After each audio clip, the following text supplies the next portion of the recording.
మహాకుంభాభిషేకము ఎప్పుడు చేస్తాము, ఎందుకోసరం చేస్తాము, ఎలా చేస్తామనేటువంటి వివరాల్లోకి వస్తే మనకు కాలము అనేది ప్రధానం. మనము శ్రీపీఠాన్ని ఏర్పాటు చేసుకుని 24 సంవత్సరాలైందని మనం చెప్పుకుంటున్నాం. ఈ 24 సంవత్సరాల కాలము ఎలాంటిదేనంటే, ఒక రోజు అంటే భూమి తన చుట్టూ తాను తిరగడానికి ఒక రోజు పడుతుంది. అదే భూమి తన చుట్టూ తాను తిరుగుతూ సూర్యుడి చుట్టూ ప్రదక్షిణం చేసి రావడానికి సంవత్సర కాలం పడుతుంది, 365 రోజులు. అలా భూమి తిరగడానికి సూర్యుడి చుట్టూ ఒక సంవత్సరం పడితే, గురువు అనేటువంటి గ్రహము సూర్యుడి చుట్టూ తిరిగి రావడానికి 12 సంవత్సరాలు పడుతుంది. కాబట్టి 12 సంవత్సరాలు గురుగ్రహం యొక్క గమనము, దానికి పేరు పుష్కరము అంటారు, పుష్కర కాలం అంటారు. అంటే 12 సంవత్సరాలు అవుతుంది. అందుకే 12 సంవత్సరాలకు ఒకసారి మనకు పుష్కరాలు వస్తాయి మన నదులకి దక్షిణాది ప్రాంతంలో.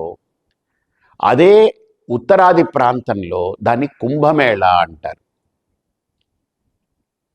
అలాగనే ప్రతి 12 సంవత్సరాలకి గురువు యొక్క గమనం వల్ల తీర్థానికి వచ్చేది కుంభమేళ, క్షేత్రానికి వచ్చేది మహాకుంభాభిషేకం.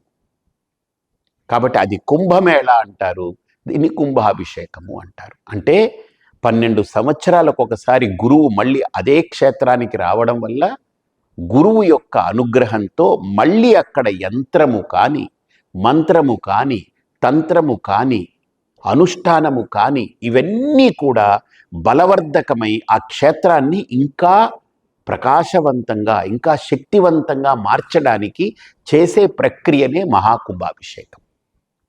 ఎందుకంటే ప్రతి నిత్యము భక్తులు వస్తారు అక్కడికి, ఆశ్రితులు వస్తారు, ఆపదలో ఉన్నవాళ్ళు వస్తారు, విపత్తులో ఉన్నవాళ్ళు వస్తారు, బాధలో ఉన్నవాళ్ళు వస్తారు, బోధతో ఉన్నవాళ్ళు వస్తారు.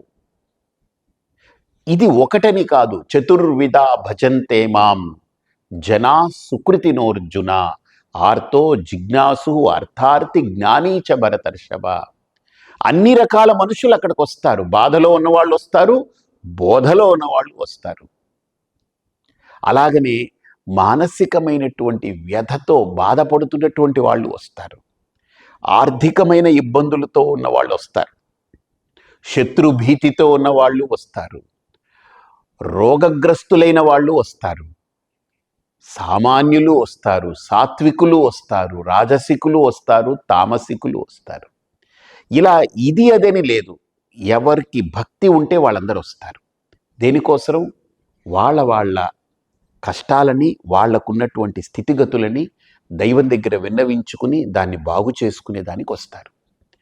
మరి వాళ్ళు వచ్చినప్పుడు వాళ్ళ ఆలోచన కానీ, వాళ్ళ సంకల్పం కానీ, వాళ్ళ భక్తికి తగ్గట్టుగా దైవం నుంచి ఆ శక్తిని స్వీకరిస్తారు. మన భక్తికి తగ్గట్టుగా మనకు అక్కడ రెసిప్రొకేషన్ వస్తుంది. గుర్తుపెట్టుకోండి, మన సెల్ ఫోన్లో మన టవర్ కనుక వీక్గా ఉంటే నెట్వర్క్, అవతల వాడు మాట్లాడుతున్నా మనకు కట్ అయిపోయి, లేకపోతే కైకై అని ఏదో రకరకాల చప్పుళ్ళతోటి, లేదా వినపడక రకరకాలుగా వస్తుంది, క్రాక్లింగ్ వాయిస్ వస్తుంది. కాబట్టి మన సెల్ ఫోన్లో నెట్వర్క్ కరెక్ట్గా ఉండాలి, దైవం దగ్గర కరెక్ట్గా ఉండాలి. ఎందుకంటే దైవానికి జరిగేటువంటి నిత్య క్రతువులన్నీ అక్కడ జరగాలి కర్మ. అది జరగకపోతే అక్కడ కూడా నెట్వర్క్ ప్రాబ్లం ఉన్నట్టే ఉంటుంది. ఒక్కొక్కసారి సెల్ టవర్లో కూడా నెట్వర్క్ ప్రాబ్లం రావచ్చు, అది రెక్టిఫై అయిపోతుంది. కానీ మన సెల్లో కూడా నెట్వర్క్ ప్రాబ్లం ఉండకూడదు.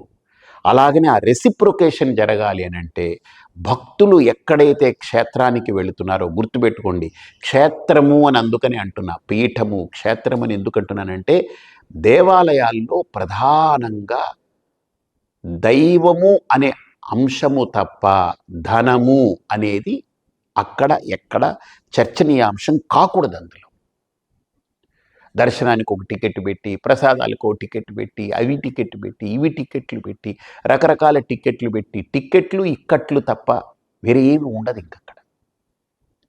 దర్శనం అనేది ఎలా ఉండాలనంటే హాయిగా ఎవరైనా వెళ్ళి మా అమ్మని చూడడానికి మా నాన్నని చూడడానికి నేను టికెట్ కొనక్కర్లేదు.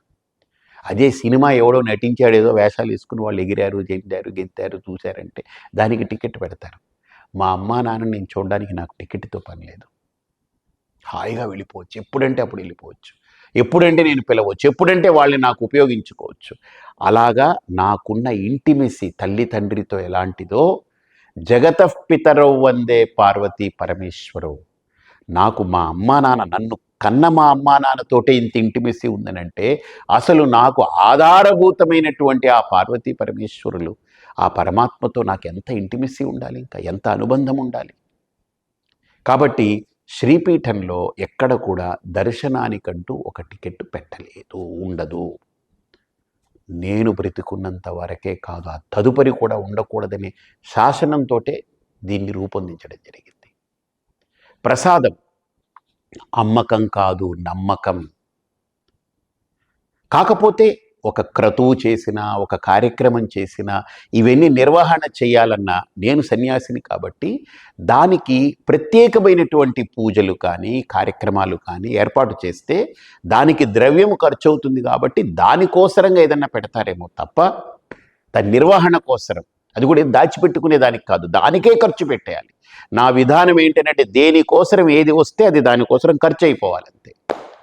దాచిపెట్టడం, దోచిపెట్టడం నాకు అసలు వాటి మీద అసలు సరైన ఇదే లేదు, అసలు నేను దాన్ని అంగీకరించలేదు.